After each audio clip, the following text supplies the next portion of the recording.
हल जोत रहे, कोई तराजू से तोल रहे, बिल्कुल सही सही। अब उनको कि भाई तराजू से एक भी दाना कम और ज्यादा नहीं, पूरा तोल करके देते रहे। घरों में लोगों ने तोला कि देखिए जो तोल जो देते हैं सच्ची है कि नहीं है। और सबने जब तोल के देखा कि एक दाना कम नहीं, एक नहीं, छोटा बच्चा भी जाए उतना ही, बड़ा कोई जाए, बुढ़ा जाए, तो वो सब तोल के दे उतना ही पूरा।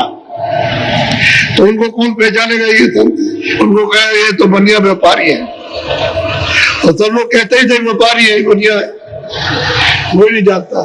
तो गुप्त तंत्र को कोई नहीं पहचान सकता।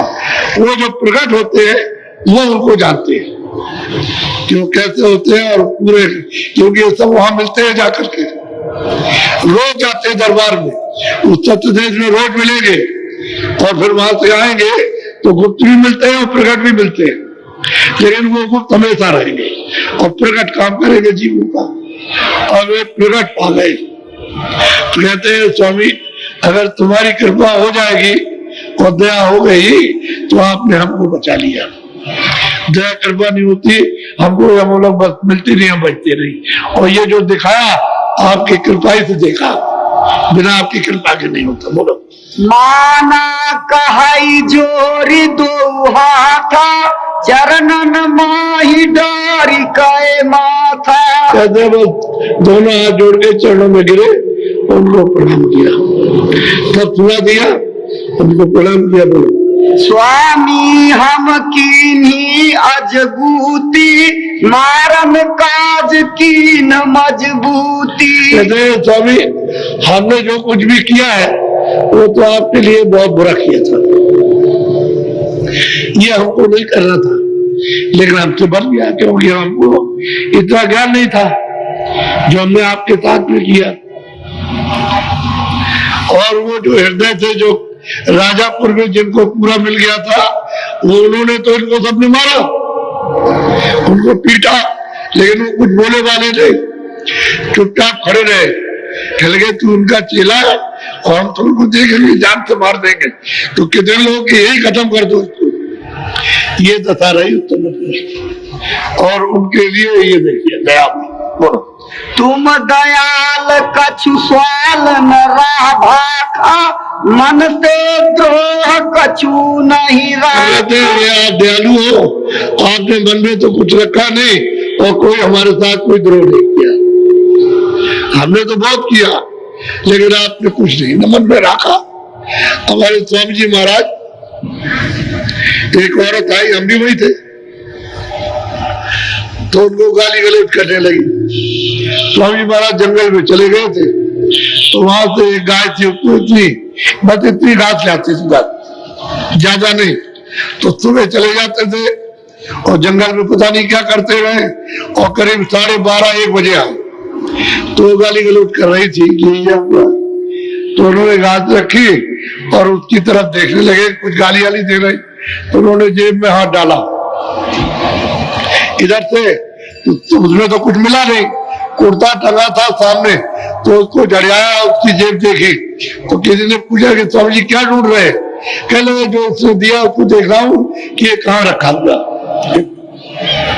वो जो गाली गलौज की है उसको वो देख रहे जेब में, किसने ये कहाँ रखा, किस जगह रखा, उसको मैं ढूंढ रहा हूँ। तो कुर्ते को ऐसे करके हिलाया, वो जो कुछ पहने हुए थे उसको उतार के उन्होंने ऐसे हिलाया, फिर जेब में हाथ डाला, तो उसको देख करके कह भाई जो उसने दिया वो मैं ढूंढ रहा था, कहीं रखा तो नहीं है। तो चरणों में गड़ पड़ी कि हमको माफ कर दीजिए, हम नहीं जानते थे, हमसे भूल हो गई, गलती हो गई। फिर रोने लगी आकर के, तो स्वामी जी ने तो कुछ नहीं कहा, कहते ठीक है, ठीक, कोई बात नहीं, तो बात जाओ, कोई हर्जा नहीं, तुमने अपनी बात कह दी तो हमारे पास तो कुछ है नहीं है। और फिर शाम को आई, बैठ गई सत्संग में और सत्संग सुनने लगी।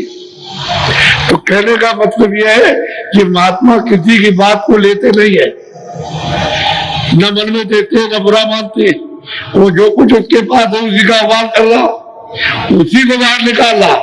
तो क्रोध है क्रोध निकालेगा, कपट है तो कपट से रहेगा, सब कुछ निकालेगा, लेकिन उनको तो आपके प्रति कुछ नहीं सोचना। अच्छाई तो है कि भाई इसका भला हो जाए, अच्छा हो जाए, ये सोचते। तो कहते हैं स्वामी मैंने तो आपके साथ इतना द्रोह किया इतना बैर किया और आपने मन में कुछ नहीं रखा और आप बिल्कुल समझ रहे। बोलो। हम गुण कही कर कर भाखा, स्वामी तुम चिद कछु न राखा। हमारे हमने इतने अवगुण किए और हे स्वामी आपने हमारे अवगुणों को चित्त में नहीं रखा और हमारे ऊपर कृपा हो जाती। अब ये सब रो रहे, उनके सामने रोते, जो कि जो किया है उसकी माफी मांग रहे हैं, जाओ वो माफ कर दीजिए। बोलो। लड़का कपोतियाई जुग चार, चारों जुगों से इस तरह से महापुरुषों के साथ होता है।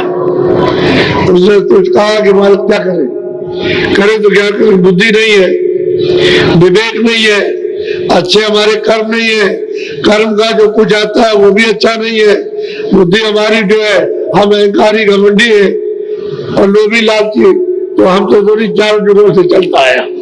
महापुरुषों के साथ ऐसे ही रहा, उसने प्रार्थना की, हमसे भी ऐसा ही हो गया। अब आपकी कृपा हो गया, आपने कर दी है तो हमको यह मूलक वस्तु आपने दी।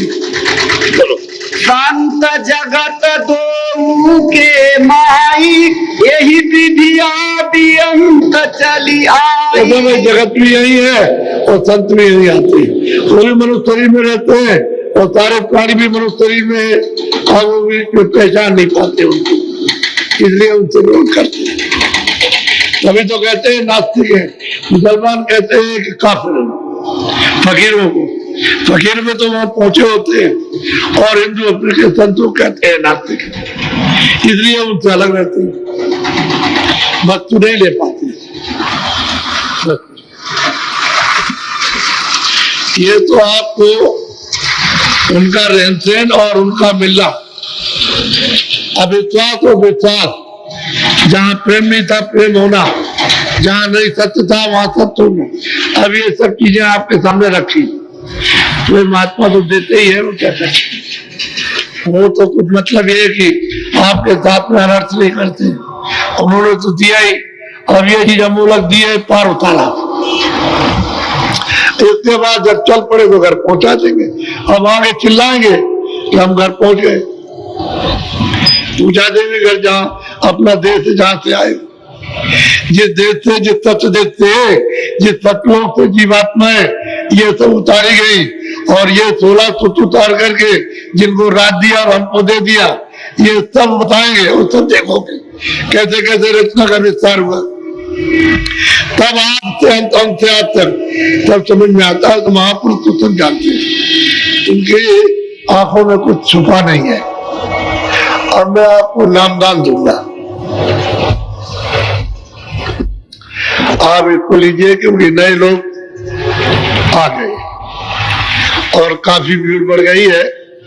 तो भीड़ तो ऐसे रुकी हुई है कि बसें नहीं मिल रही, कई जगह पर चुनाव हो रहा है तो सब जगह बसें जो है सब वहां रुके हुए, उनको ले जाने के लिए सब लोग तो चुनाव में लगी हुई, जैसे आज शाम को खाली हुए वैसे उनको बैठाएंगे और कल से तैयार है बसों में बैठ करके। अब कल देखना कि कितनी भीड़ होती है यहाँ पर, कल देखने को मिलेगा।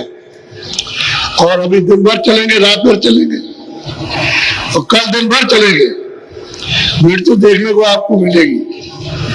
और ये जो देख रहे हो, जो ये जितने लोग यहाँ बैठे हैं तो टेंटों में कितने बैठे, वहां सब जगह लाउड स्पीकर लगे, सब लोग वहां बैठ के सुन रहे हैं। क्यों कि यहाँ उनको जगह नहीं मिलेगी, तो भीड़ बहुत हो गई। आप बहुत से लोग नए आ गए हो कि चलो बाबा जी से कुछ रास्ता ले आएंगे,